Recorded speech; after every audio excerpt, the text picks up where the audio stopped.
this event, which I just started now. And we will send the recording to all registrants in the next few days for those who are unable to make it this evening or those who would like to rewatch it at a later time.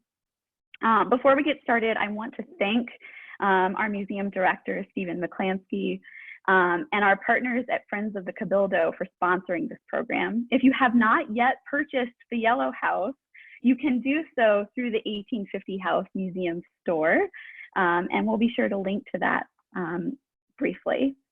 We also have several other programs coming up that you might be interested in, and I just want to briefly shout those out. On October 8th, author Melissa Daggett will be speaking on spiritualism in 19th century New Orleans. And on November 12th, Shane Leaf will be speaking on his recent book, Giacomo, The Native Roots of Mardi Gras Indians. We also encourage you to check out our website, louisianastatemuseum.org, for more information on these programs and other upcoming courses and events. Just to give you a brief run of show, I'll turn it over to Leslie in just a minute, and she and Sarah will be in conversation for about 45 minutes, after which we will turn to audience questions. So feel free to submit questions via the chat function at any time throughout the program, and we'll try to get to as many as we can. So without further ado, I'm excited to introduce our two panelists for this evening. Sarah in Broom is a writer whose work has appeared in The New Yorker, The New York Times Magazine, Oxford American, and O Magazine, among others. She is the recipient of the National Book Award for Nonfiction and the John Leonard Prize for the best first book for her memoir, The Yellow House, the reason that we are all gathered tonight. A native New Orleanian, she received her master's in journalism from the University of California, Berkeley in 2004. And she was awarded the Whiting Foundation Creative Nonfiction Grant in 2016 and was a finalist for the New York Foundation for the Arts Fellowship in Creative Nonfiction in 2011. She's also been awarded fellowships at the Gerasi Resident Artist Program and McDowell Colony, and she lives in Harlem. Leslie M. Harris is a professor of history at Northwestern University and the author or co-editor of 3 award-winning books, including In the Shadow of Slavery, African Americans in New York City, 1626 to 1863, with co-editor Ira Berlin, of Slavery in New York, which accompanied the groundbreaking New York Historical Society exhibition of the same name, and of Slavery and Freedom in Savannah, co-edited with Dinah Rainey Berry in collaboration with Telfair Museum's Owens Thomas House. Harris has recently published Slavery and Sexuality, Reclaiming Intimate Histories in the Americas with Dinah Rainey Berry, and Slavery and the University, Histories and Legacies with James P. Campbell and Alfred L. Brophy. As the 2020-2021 Beatrice Shepard Blaine Fellow at the Radcliffe Institute for Advanced Study at Harvard University, she will complete a book on late 20th century New Orleans entitled Leaving New Orleans, A Personal Urban History. And with that, I also want to thank the Department of Culture, Recreation, and Tourism and Lieutenant Governor Billy Nungesser for helping us make this program possible, and turn it over to Leslie Harris.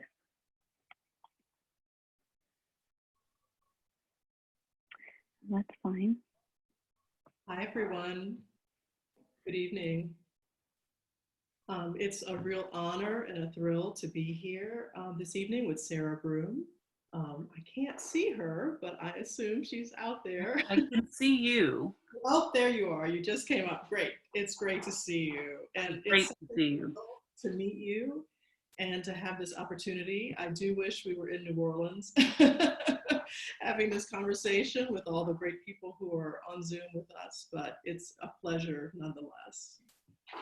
Are any of your family members and friends tuning in today, do you think? You know, I hope so. I don't know. I can't see all of the little boxes for some reason. I'm just seeing your face, so yeah. I hope so. I have to have some of my cousins or maybe even nieces or nephews here. Right, yeah. I think some of my family is here, but I don't know. Maybe they'll watch the video later. Well, we were rescheduled from near the anniversary of Hurricane Katrina. Of course, there Hurricane Laura. You were in New York and got hit by a storm when during that time, which is why we had to reschedule. I hope things are better up there now. you know, a major part of your book is recapturing an intimate New Orleans before Katrina. And I think that for so many who don't live in New Orleans, there's a sense New Orleans came on their radar with Katrina. And so I really appreciate the book for doing that. But you also talk about the after Katrina.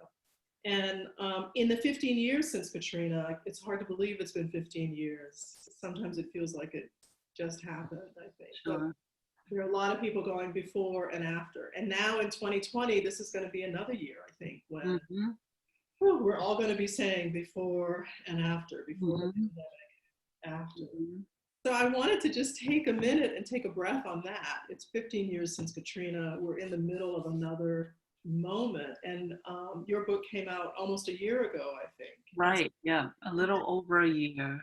Yeah, how are you? Like, what are you thinking now? How do you feel now in 2020, talking about this book, talking about this anniversary in a sense, and thinking about New Orleans? Well, you know, it's really interesting because I remember, you know, around the time when the Katrina anniversary comes, I don't think I or anyone in my family is necessarily thinking of it as a news peg. We just feel it in our bodies. And you kind of wake up the week of feeling that something is a bit askew and wondering what it is. And then you remember that this is the week. And even just saying it, I can begin to feel it in my shoulders and in my body. And I think, you know, part of the work that I was trying to do in the Yellow House was to give, I'm really obsessed with context. And for that reason, I don't always love the anniversaries of things because it forces us to kind of condense what is a kind of rocking, you know, unmooring experience into a little bit of a sound bite. And sometimes what I want most is to slow down, you know, and feel my way through it. And I think that's what this time is about. As so much happens outside of the window, our windows and our doors, as so many of us are quarantined and inside, trying to navigate so much change and feeling our way through it. I'm trying to be very much in this moment and to also remember that this is a time of grieving 15 years ago, of grieving 15 minutes ago, you know, and people dying daily of COVID. So this moment there's nothing distinct, it feels, about what happened then and what's happening now. That's a beautiful way to put it. And I think you're right. This time is forcing us to slow down, and not just to slow down around the events that are happening now, but things that we've hurried over, rushed over, and bringing us back to a reconsideration of some of those moments in our own lives and thinking about how they reverberate. Totally agree with you there. Well, I really enjoyed reading the book, even though it's full of, for exactly that reason, it really immerses you in so many histories and people, and it's so beautifully written. You did such a wonderful job of depicting neighborhoods and schools and homes, and I wanted to visit those places physically with you. I wanted to go back. Yeah. I wanted to go there and see where these places are. One of the amazing things you do with the book, I think, is reveal elements of New Orleans, places in New Orleans that the city hides not only from tourists, but also from itself. That these are places that the city, in some ways, doesn't want to acknowledge. This is one of the few books I've ever read on New Orleans that doesn't anchor itself in the French Quarter or the Garden District or even Uptown. It doesn't anchor itself in these romanticized geographies. This is one of the first books I've read that really sinks into New Orleans East. And even in New Orleans East, you situate neighborhoods there that preceded the attempt to make it quote unquote New Orleans East. You know, the sort of new suburb filled with big houses, the new development, a development that attracted a middle class, Your mother's house, the Yellow House, preceded that development project as well. So I'm going to come back to talk about New Orleans East, but I wanted to set that up first because I want those listening to understand that this is a different story of New Orleans, one that those of us who grew up there might know, many of us know, but that has not really been discussed before. And it's a story and a history of a neighborhood and of a family that I can also imagine many people would not think is worthy of a book. And I want to read a part from your book that talks about that in a way, and talks about how when we think of New Orleans East is not what most people think of, even if we're residents. And you had gone to college and you're home from college, your first summer back, and you wanted to take photos to take back to your college friends. And you say, you were working in the French Quarter, I think, in that summer. And you say about taking these photographs, I took no photos of New Orleans East, whose landscape, I told myself, was not what my friends had imagined they wanted to see when they asked to see New Orleans. Nothing in the landscape of New Orleans East signaled the New Orleans of most people's imaginations. No iconic street lamps, no street musicians playing in the flat industrial landscape, no streetcars running, no joggers. Walkers here did not stroll, they walked out of necessity. And then you say at the end of this description, I found the French Quarter beautiful in its performed liveliness, an escape from the East, and where I lived on the short end of Wilson. So again, this real division in the city between the place where most of us live, to be frank, as opposed to New Orleans, as opposed to the French Quarter and Uptown. And I'd love to hear you talk about then the process of deciding to write this book. It's a book, it's not about the New Orleans that most people are looking for when they hear New Orleans. Why did you think that you wanted to write this book, write about your family, write about New Orleans East? Well, I'm still very interested in the ways in which we, not just as citizens and people, human beings belonging to cities and places, but we as Americans, the sort of narratives and stories we cling to about the places where we come from. I'm always intrigued and maybe love most the people I meet who say, oh, I'm from a small town in Iowa. You wouldn't know the name of it. I always say, tell me, say out loud the name of the place you're from, because this matters so much to me. And what I saw in this story was also inability, because in the section you just read, and it's terribly painful to hear your writing read. It's like, oh God, if only I could revise that. Yeah, but the thing that I think about instantly is the ways in which I myself had internalized these sort of feelings about New Orleans East. And I think my general sense growing up was so multi-layered. And that's why it felt to me that the narrative itself needed to be so, because not only was New Orleans East this actually really interesting historical place, I mean, it is part of American history for many reasons, but especially because of what was happening at NASA. But beyond that this place, which had succumbed to so much name calling, that people were calling it, the edge of nowhere and the wilderness and the wild, and all of these ways in which it was sort of branded as a nothing place, right? Without meaning, made me feel a little bit irate, right? Which is the basis of all advocacy for yourself and for justice, because I was looking around at all of my family and all of the people I knew and loved and saying, we see each other, we matter to each other. So something is deeply wrong about this omission. And it only made me want to know why the omission, why. has it sort of been written off, not talked about? Why isn't it part of the official narrative of the place? You know, and I think that that process of discovery was so meaningful to me. And frankly, I could only talk about 1/100th of the things I wanted to say about New Orleans East, and still tell this very complicated family story. But at base, I thought about the work and act of cartography and how to stand in that position, which is a tricky one, and reframe things a little bit.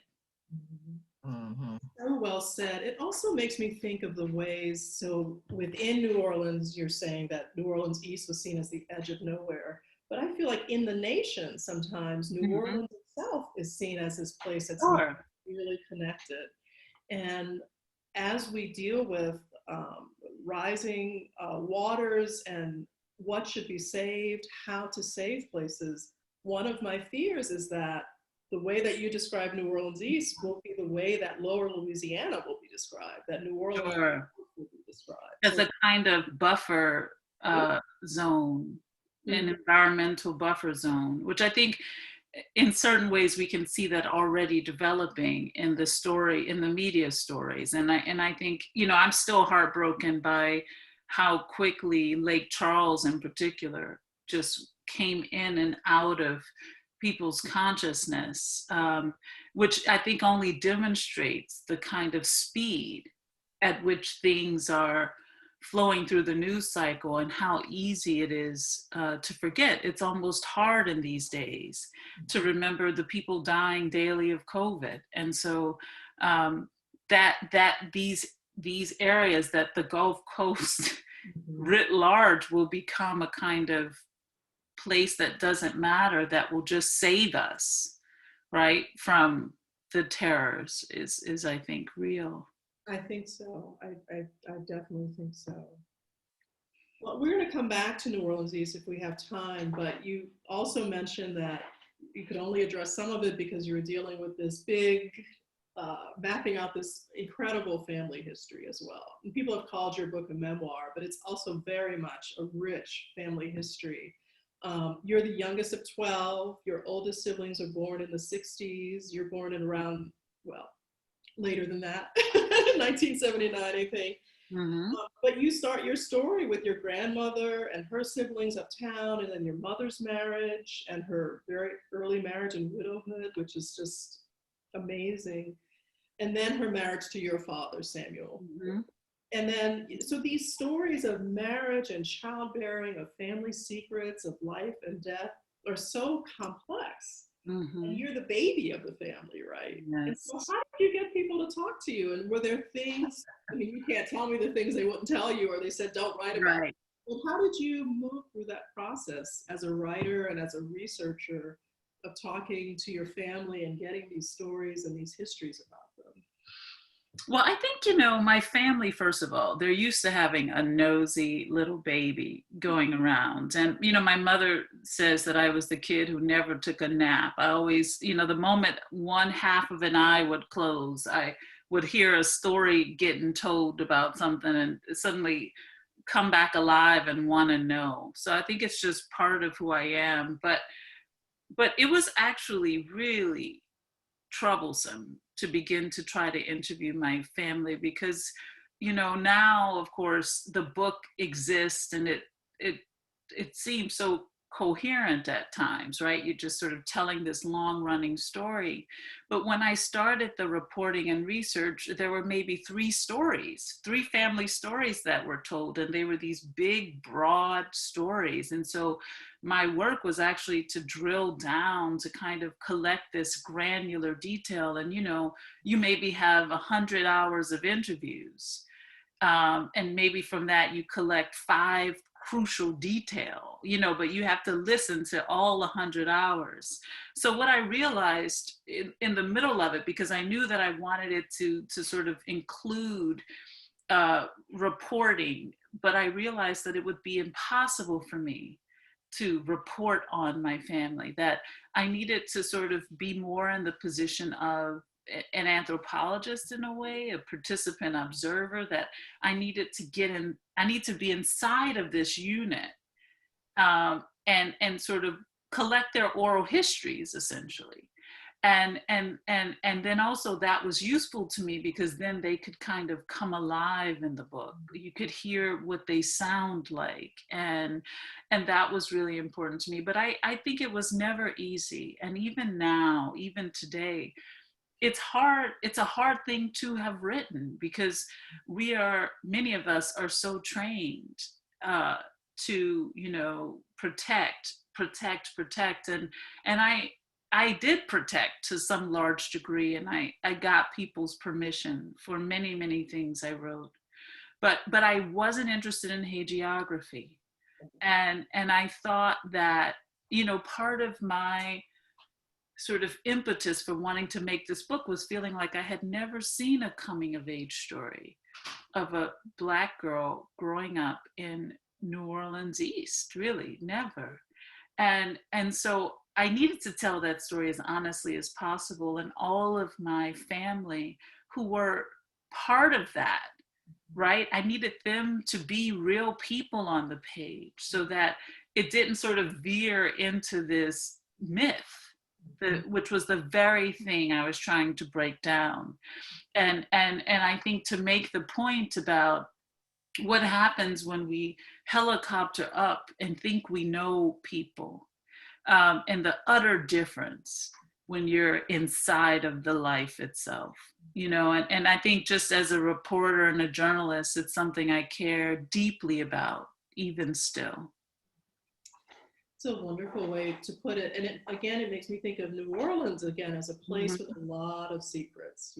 People, you probably have this experience too. Oh, you're from New Orleans. Yeah, I was on Bourbon Street. I was in the French Quarter. I was in Square. And there's a way that New Orleans keeps its secrets, its family secrets. The people who live there are actually very reserved. And so to break through that, and to tell an honest story about it, it's difficult.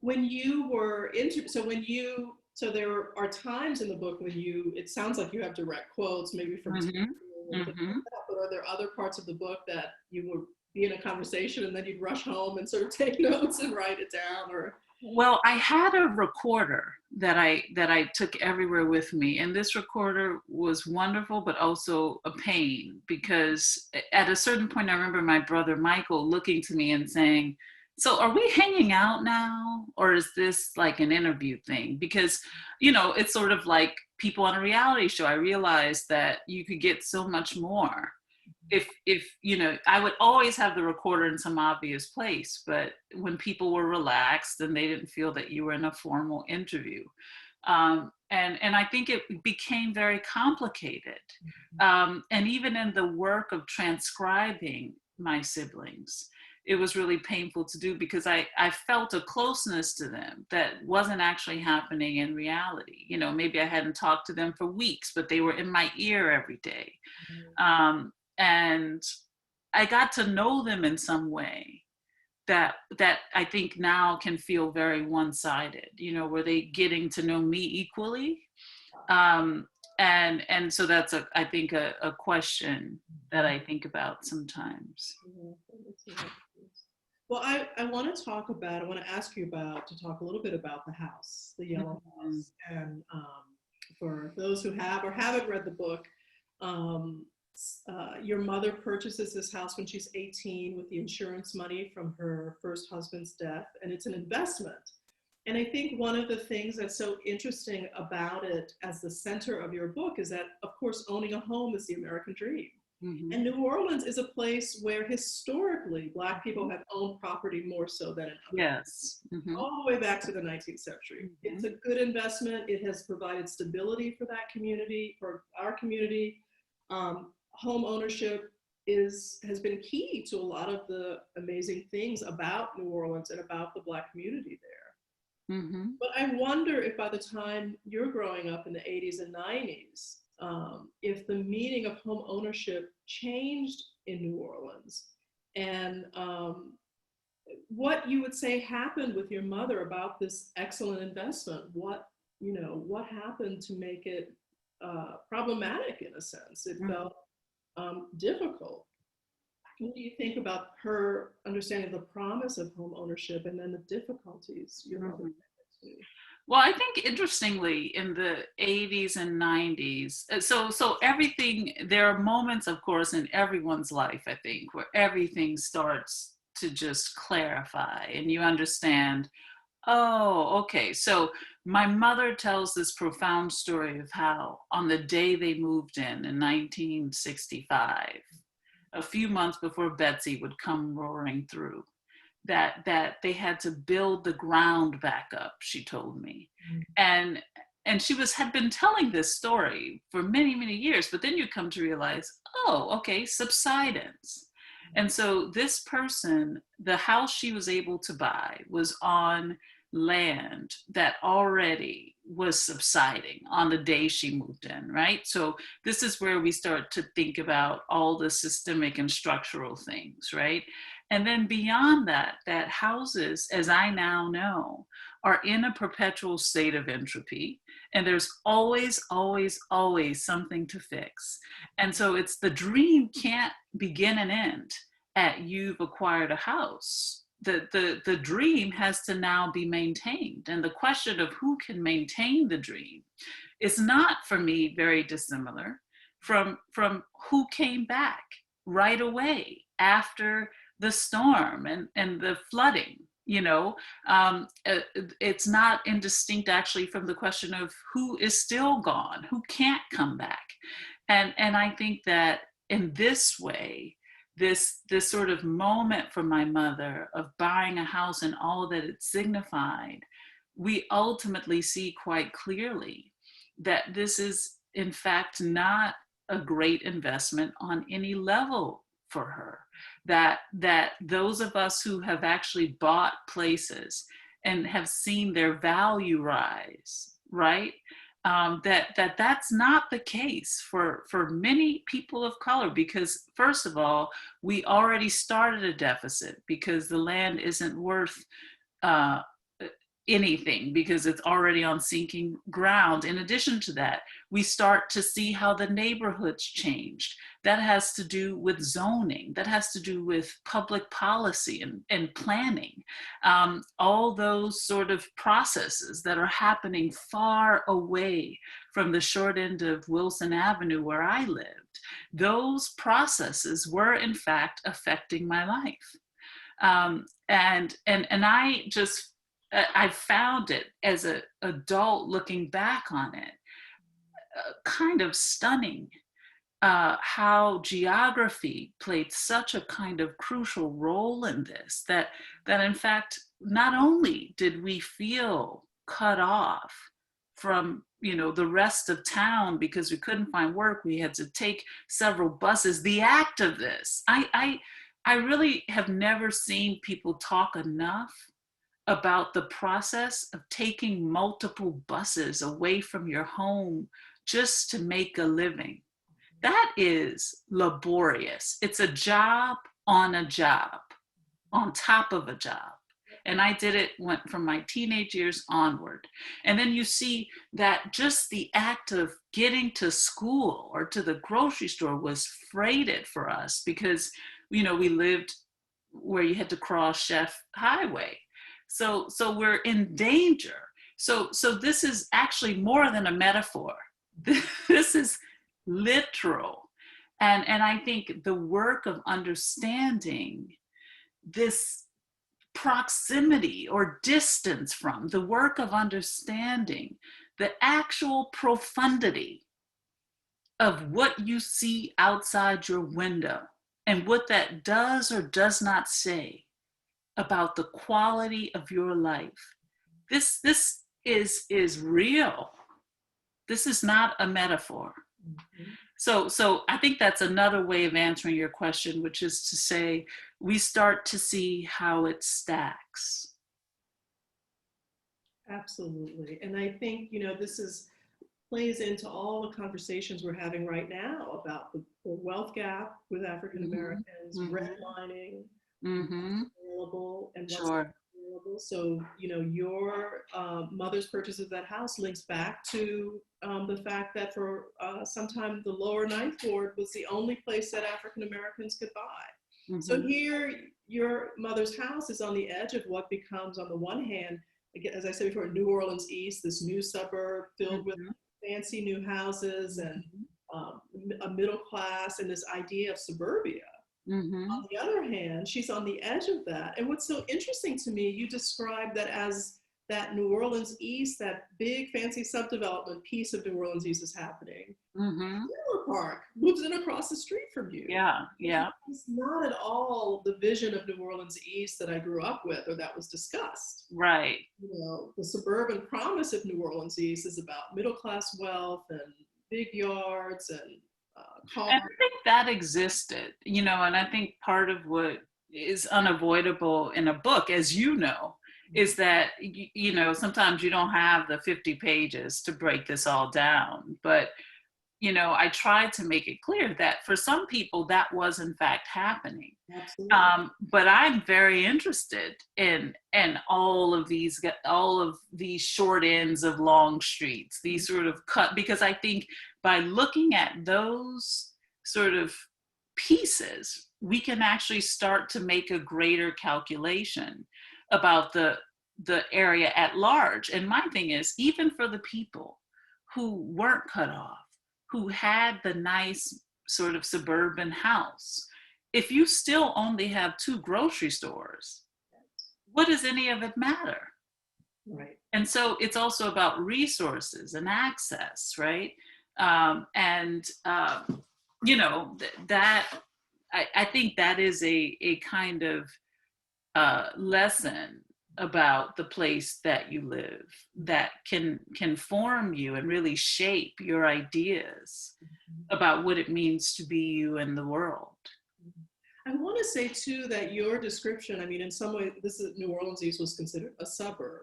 And we're living in a moment now when suburbs are changing similarly. People have not talked about enough. There are many now working class people, many more in immigrant communities. I lived in Atlanta for a long time and watched working class people move out to the suburbs and also have this bus trip that you're talking about, or you know, very long commutes. I think that your book is prescient in a way of that experience for many more people that we're not quite aware of as a nation and need to become more aware of. So I really appreciate that. And can I just say something about a special homesickness that I still have for New Orleans? I'm going to be there soon, so my homesickness is waning. But, you know, I wanted to talk about, I mean, I think people, it has become a sort of thing that people talk about, that, oh, when I'm away, I need to go back and I miss it. But that's real. That's really real. And with all the mythology and all of its sort of capacity as a city to exceptionalize itself, there is something deeply nuanced and textural and specific about the city of New Orleans.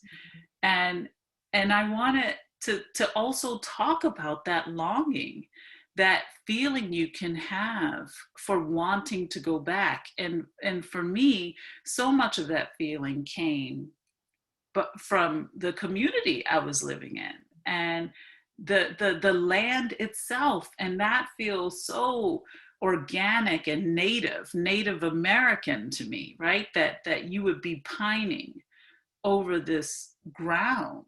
It's a spiritual thing. So I don't want to discount that, because for me, that's at the base of it all, which is that I think there is a way those of us who belong to New Orleans long for it, you know, and find something special there. But I also don't think we need to exceptionalize it for that to be true. This is so, I think that's such an important statement, because you're really threading, you don't want to be, as you said, it's not a hagiography. You're not creating something unreal.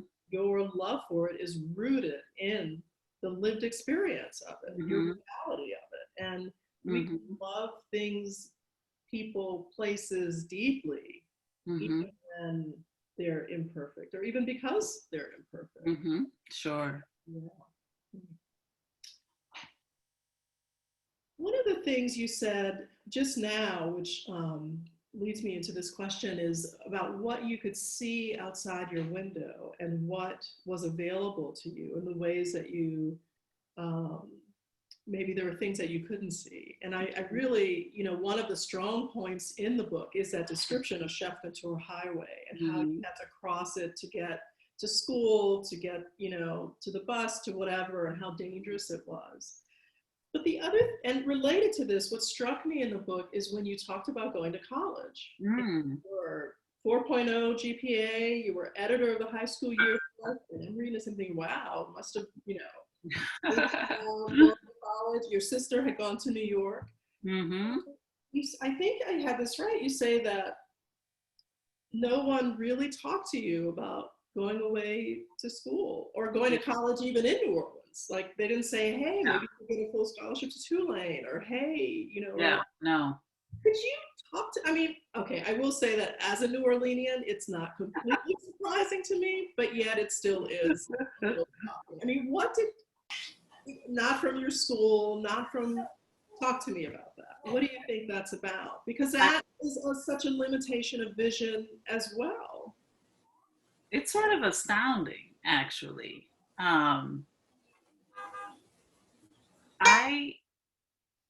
There can be no explanation for that except for the obvious one. It's funny because it makes me think about my missing teeth. And, people who know me are pretty disgusted with me talking about my teeth, but it's so important to talk about my teeth because, we went to the local dentist when I was growing up.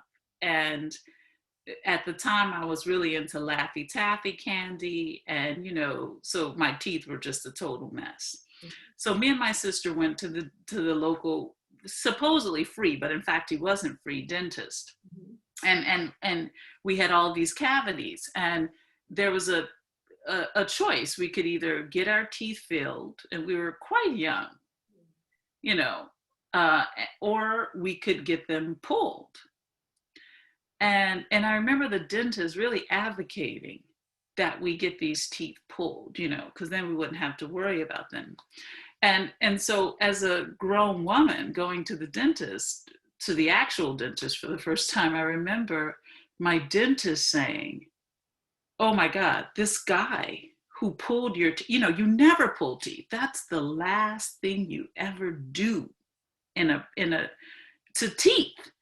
And he said, wow, he really, really didn't think very much of your future, because he thought, I'll save her from this because she's not going to be a person who's going to care very much about these missing teeth. And of course, this has cost me so much money and time and pain not having these teeth. And my sister has the same missing teeth. So I think that's a way of answering your question, which is just a complete lack of vision. Just complete lack of vision, really. And I want to really reinforce that this is not 1955. This is not. Right, no. Right, this is the 90s. This is the 90s. 80s and the 90s. Decades after, supposedly, we fought for all these things. Decades into people saying, we fixed that. It's a colorblind society. And yet, yeah, it's stunning. Mm-hmm. Both the physicality of that story and this idea that you could be such a leader in your school and no one even forget, you don't have to leave New Orleans to get a good college education. Or even Tulane or Xavier or Loyola or UNO or SUNO. Anywhere I would have gone. But I think it's useful now because there's so much I understand now in hindsight that I didn't understand then. And I think it goes back to why I also wanted in this story to talk about education, because I talk about the way in which my brothers were educated, not just me.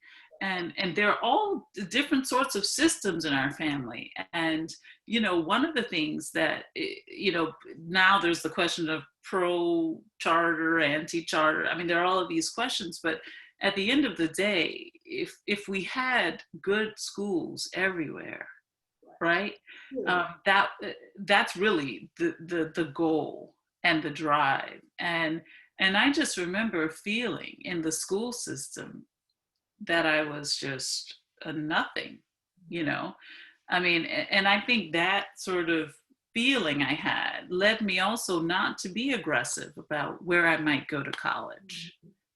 And so part of it, I think, was also that no one told me, but I also wasn't asking. How could you know to ask or not to ask, though, if there's no, anyway, anyway, yeah. We have maybe 10 more minutes, and so I want to skip down and ask you a question. As you move through the book and through the house and your family's relationship to the house, and then the house is destroyed after Hurricane Katrina, in a similar pattern of people thinking that it was meaningless and not taking care to find out who owns it and what the story is. And it's then that you realize all that it contained for you and all that it meant for you. And you said it contained all of my frustrations and many of my aspirations, the hopes that it would one day shine again, meaning the house would one day shine again. The house held my father inside of it. It bore his traces. And then suddenly he was gone because I had no home. And that home was where he had last been.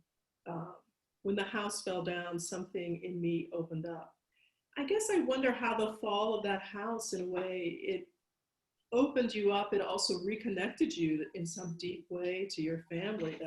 It feels like there's a kind of understanding, painful as it is, that also happens when the house goes away in that time.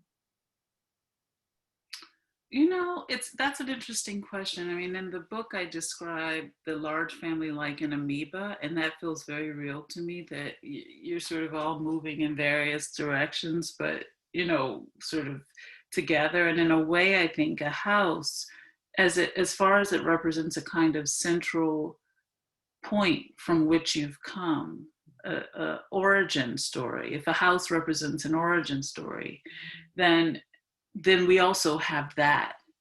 And I think what becomes of us when we face loss or the disintegration of a central story in a family. And I think my family, we all were kind of reeling from our individual losses and from this also collective loss. And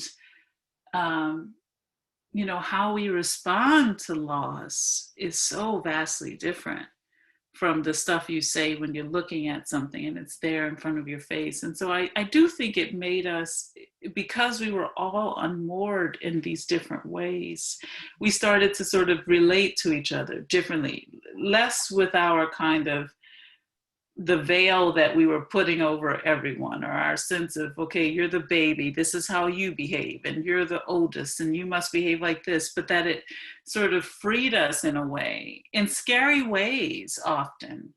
But that was useful for the book because I could try to think about why it would have that effect. And it brought me to this very deep understanding that I still believe that people inhabit space deeply, and that there are traces, right?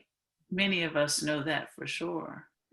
And that we are people with traces. And I think that harkens to the way in which in our physiology, in our genetics, that I could be carrying something from a great grandmother who I never met, in my makeup, in my composition, in my continence, in the way I carry myself. And so I think it was just this moment, the loss of the house, that for all of me and my siblings, we had to just figure out what it meant for each of us, you know, and maybe that's unending. Mm-hmm. Mm-hmm. That's beautiful. Thank you. So I won't go into all of this, but I'll just say that you have many travels, including a trip to Burundi after Katrina. You come back to New Orleans, and at some point I'm going to ask you about that trip to Burundi, but not tonight. But then you return to New Orleans after you go to Burundi. You work for Mayor Nagin for a while. And then the economic contradictions that are emerging in the city, Mm-hmm. you know, become clear. The rising rents, you know, we talked about a little bit the people who left and who haven't been able to come back. I think that's Mm-hmm. still something that we have underestimated in some kind of way, that even people, you know, people who are unable to come back, repair their homes, reclaim their lives. Sure. You talk about your brother Michael, who was a chef at Giacomo's and who felt that he was not able to reclaim his place there. Mm-hmm. He had given a lot to that Mm-hmm. restaurant. So I guess I wonder what you're thinking about now. You come back to New Orleans a lot. What is this process that we're in? What are we still carrying from 2005 as a city, as communities, as families, as people? You know, just very, and this will be my last question, so we'll then ask, you know, find out what questions our audience has. But I think that that's a really important part of your book as well. What do we continue to carry and try to repair, and what does it mean? So I guess I'm wondering where are you now in relationship to New Orleans and to your family, and where's your family in relationship to New Orleans? Mm-hmm. Well, it's interesting. I think, you know, I'm lucky because I have so many siblings. So I've seen every iteration. There are the people who have come back and still struggled. There are the people who, you know, fled the water in 2005 and they're now fleeing fire in Northern California where they escaped to. There are people, you know, I think who have come home and are happy. There are people who have come home and are miserable. And they're the people like my brother Carl who can't be out of, you know, New Orleans for 3 seconds without, you know, shriveling up and, you know, not being able to function. So I think I've seen it all. And one of the things I think a lot about is community, you know, and how fragmented that becomes when it becomes an economic game. And we see that a lot too in New York and in Harlem, which is a place I love because of the people who are Southern, who live here, and the sort of texture. It has that kind of textural quality in the same way New Orleans does. But the ritual of New Orleans, which is what I like most when I'm home, that is just counted on. We're just counted on to do certain things at a certain time. And that ritual, it literally becomes such a compass, I think, for the self. And I think the city hasn't changed in that particular way. And I don't know, I don't have any big answers about what to hold on to, but I think my job as a writer is to be looking at the underbellies of things, to be interrogating, to be going beyond what seems so obvious, onto the other part of it, which is more scary for all of us. And I think that is the lesson we're in now, that we actually are seeing what happens when you don't examine anything, when everything is swept under the carpet, when nothing is dealt with, when we live and die by our mythologies. You know, this point in the book where I talk about defining yourself, what it means to let a place stand in for you, to let it do all the speaking for you, to not claim something else as an identity. And I think we're seeing it just completely explode right now, because this idea that America is great is founded on what exactly? Mhm. And at what cost? Just to say At that. what cost? Yeah, At what cost? Yeah. yeah. Well, thank you so much. Thank you. Thank you so much. This was such an honor. I love your work so much. So thank you. I appreciate that. I love this book. It's beautiful. I love your thoughtfulness. This conversation was even more amazing than I imagined. So thank you. Yeah.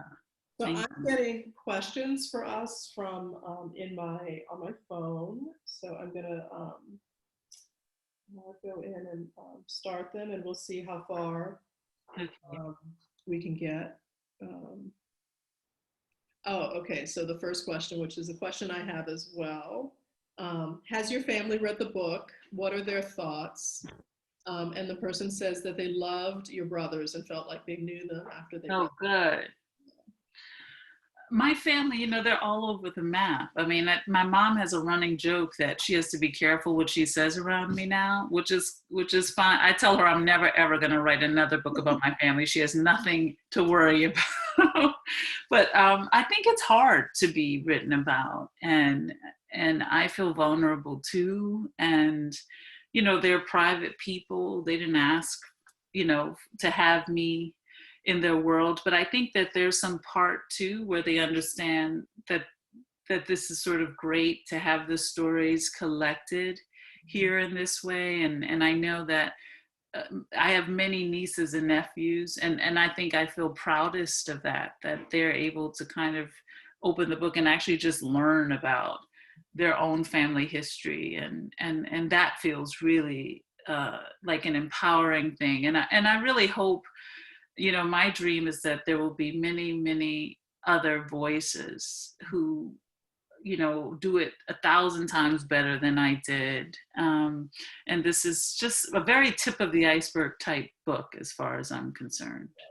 And I agree with you, not just because I'm writing a book, but I think that there's so many stories in New Orleans, and as Yeah. much as people think they know it, I think people Mhm. really don't. And Sure. yeah. Um, question about your time in Burundi. How did it influence you and your heart-opening response to write the book? Did it help you open up in some way to write the book? To write the Burundi? Mhm. Did you? Yeah, so Burundi was sort of great because but I believe this in general, that the farther you can get away from the spot you're writing about, um, the more it sort of reflects on where you've come from, the greater the distance. I really believe that. And I like to think of myself as a very global person. And so it was interesting to be in this Central East African country, which has such an intriguing history, which I can't get into now. And I was so obsessed with it that it was half of the book, the Burundi section. And my editor was like, no, this is a single chapter. But I was fascinated by Burundi because, first of all, it's so misunderstood, so unknown, and but it's really this exceptional place, and the people are fantastic, and they're very interesting, but no one knows who they are, and they define themselves by being Rwanda's neighbor. If you ask a Burundian, where's Burundi, they say, oh, next to Rwanda. And so I really related to that. It was also the moment in my world where I was completely unmoored, where I could sort of go to Burundi and I was without all of these sort of frames that I had given myself. I was without all my myths, and it really pushed me to certain realizations. So yeah, it was super interesting in that way. Let's go through the questions again. How do you characterize New Orleans East today? Pre-Katrina is really built up with the plaza, Methodist Hospital, but post-Katrina, it doesn't seem to have come back. And then this person says, I grew up in the section called the Goose in the 50s and 60s. My mother, like yours, Oh yeah. we were going into town. Do you see that area becoming more prosperous again, New Orleans East? I hope so.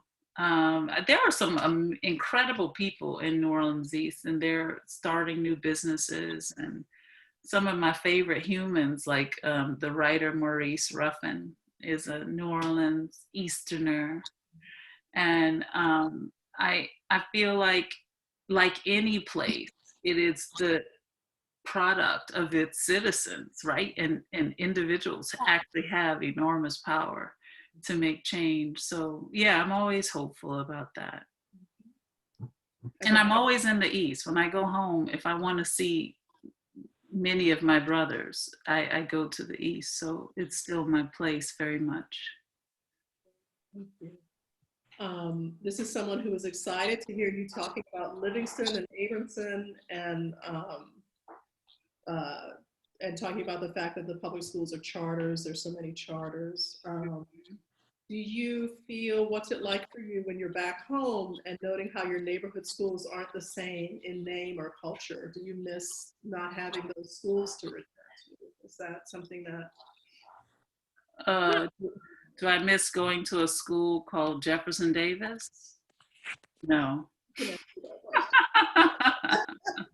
hear you.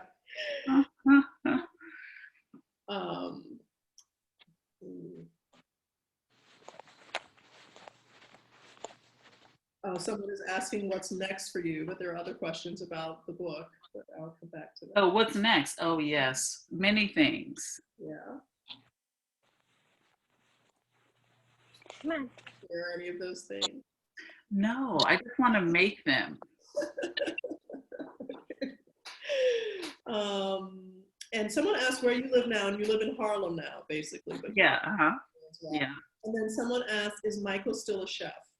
Yes, very much so. Yeah. Can you tell us where he's cooking? Well, it's interesting because he was working at Cape Paul's, and then Cape Paul's closed, quite recently. And so now he's doing his own thing, and I think he loves it. He's possibly somewhere in the city in a food truck. I mean, he's like doing his independent thing. So I'm super proud of him. Excellent. Yeah. Okay, this is a comment I love so much about this book. And I want to say I'm seeing the chat pop up and people are like, I love this book, I love this book. So there's a lot of love for this book. Yeah. This virtual room we're in. There's someone named Lena who tells me that it seems she really knew my family, and also she's fact checking me, which is great. Lena, I just want to say I'm going to change the name of that. Thank you for letting me know I got that church name wrong. Great. I am very happy I read it, and I was absolutely thrilled to see Dominica listed as somewhere you wrote part of the book in. You were in Dominica when we were doing some writing. My question is, in retrospect, is there anything you would have liked to include in this book that wasn't, or things you discussed that you would have removed?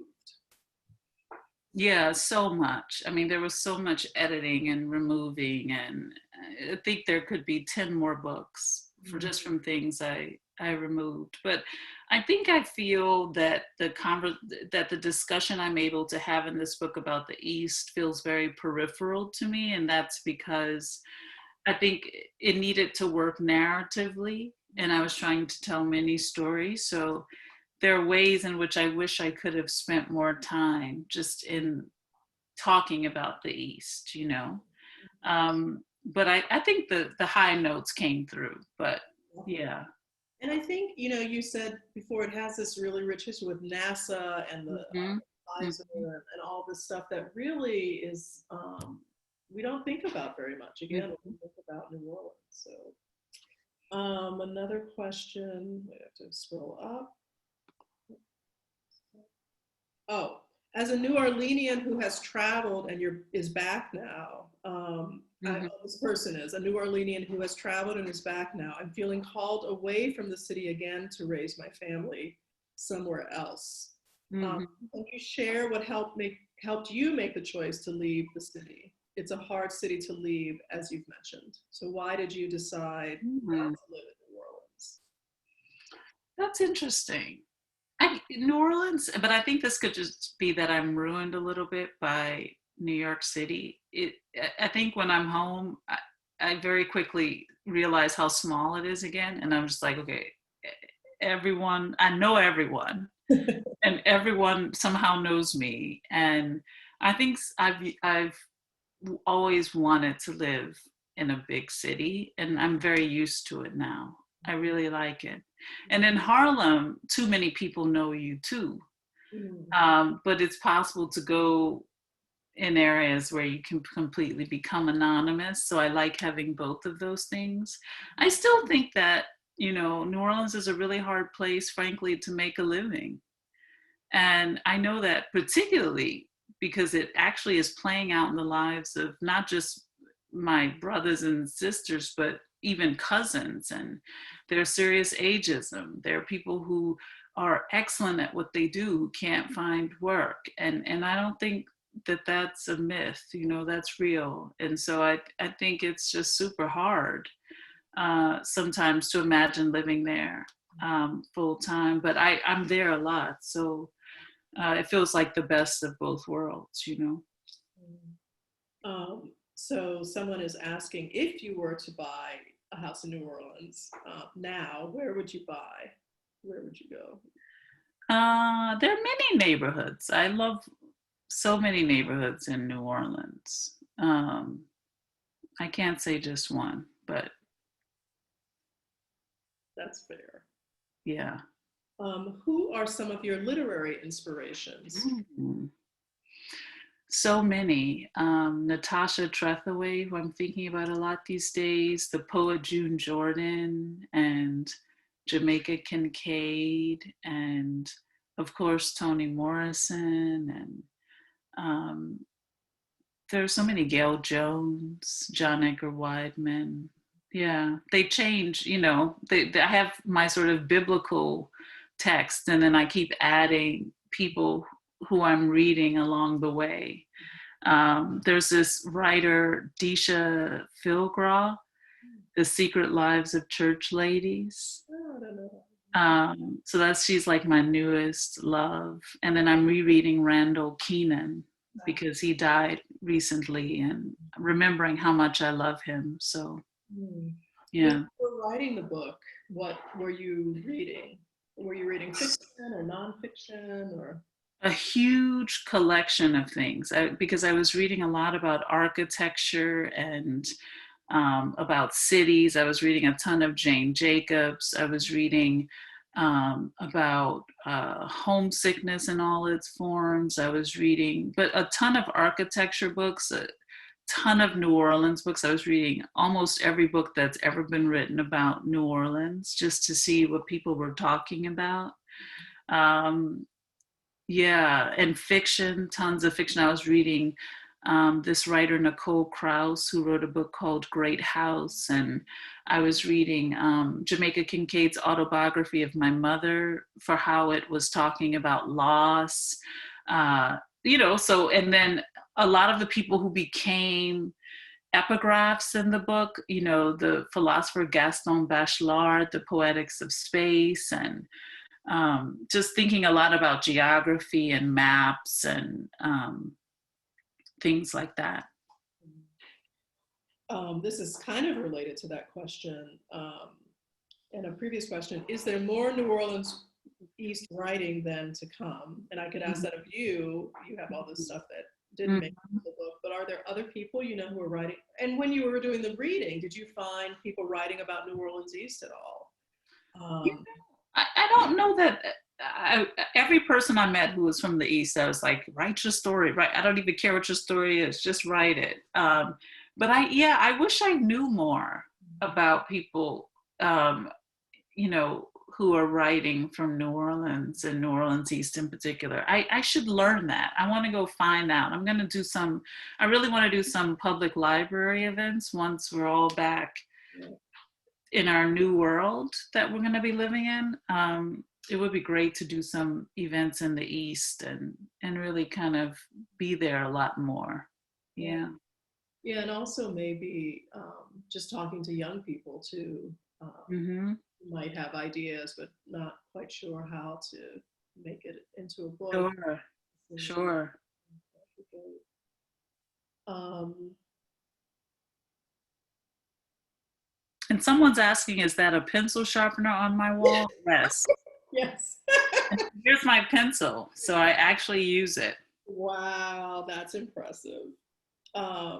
This is someone who I work in Algiers, and like New Orleans East, Algiers is often left out of the New Orleans narrative. Mm-hmm. You mentioned making sure both New Orleans East and Algiers made it into the mayor's speeches. And for those who haven't read the book, when Sarah comes back, she's working as a speechwriter for the mayor. And so you were trying to make sure that New Orleans East and Algiers made it in. How does your view of the East and New Orleans shape how you think about cities and their forgotten suburbs overall? Do you think about this question? Is it similar in other cities that you've lived in or experienced? Yeah, I think it helps me think of every place where I've ever been or where I ever lived. One of the things I like to do when I'm traveling is go, I like to go to the places nobody tells you to go to, or the forgotten places. And those people are generally the more interesting people to talk with. And they normally can tell you the entire problem with the place pretty quickly. I did this when I was in various parts of Spain, and I did this when I was even in Morocco for a time. And it's, I think, my journalistic instinct, but it always makes sense. And I like to look also at the public institutions to see how they're doing. And I think there's so much also about architecture, which can communicate so much about the status of places, right? So yes, this has, I think, framed my entire way of being in the world. That's so interesting. I have a question that asks, have you done events with U.S. immigrant communities? As an immigrant to this country, I found the book super resonant about loss and nostalgia for my own tiny elsewhere places. Mm-hmm. At the same time, I suspect that missing New Orleans is different in its own way, especially because of the flood. Mm-hmm. Have you had conversations with immigrant groups? No, but I love that. I really wrote this book for people who really have a strong sense of connection to place, and who see in place, and even in a temporary place, something to hold on to, something with meaning. And so I would like to talk more to immigrant communities. And those are the people, those are my audience. Those are the people who I wrote the book for. So it actually is so moving to me to hear this person say that. And I just want to thank them for reading, and just know that it means the world to me. Thank you. Someone says, forgive me if you mentioned this already, but how was your view of the mayor after Katrina? Do you still talk with him ever? No. We'll leave that. Another one-word answer. I don't talk with him. And yeah, I think I've said everything I wanted to say about him in the book. In the book, yes, yes. I think that might be it for our questions. Wow. Yeah, this has been wonderful. Thank you for, and someone in the questions also said this too, and I want to channel them, but thank you for your generosity, both in writing the book and then in what you shared tonight. It was really wonderful to be so open, and that is really. Thank you so much. This was really great. I always love doing things for New Orleans and for Louisiana. So this is special to me. Thank you. And I want to say to all the people who came tonight, and as people were coming in, they were talking with each other and saying, I've read the book, I haven't, and it had that feel, even though we're not physically in the same place. I felt that energy, that New Orleans. So great. Thank you. Thank you everyone for reading this book. It means so much. Thank you. Okay. I'm not sure if Sarah's going to come back on. Yes, I just want to pop back on to say thank you so much to Leslie and to Sarah. And I see some people who turned on their video to applaud. It has been such a treat to hear from you both, to hear your perspective on the city and on your family and on this moment. And also such a treat to hear and read comments in the chat. We've gotten some really beautiful comments from people about your own experiences with the city and moving away from the city. I know there were a couple comments about hearing and about the recording, and I promise that we will send it out to everyone who registered in the next few days. So if you missed part of the program this evening, you'll have a chance to rewatch it. And I hope that we are able to gather in person sometime in the not too distant future for more programs. Can't wait to hear more from both of you on the work that you have created and are continuing to create. So thank you for your expertise, and thank you to everyone for tuning in. We hope to see you again soon. Thanks. Good night. Bye, everyone. Bye. Bye.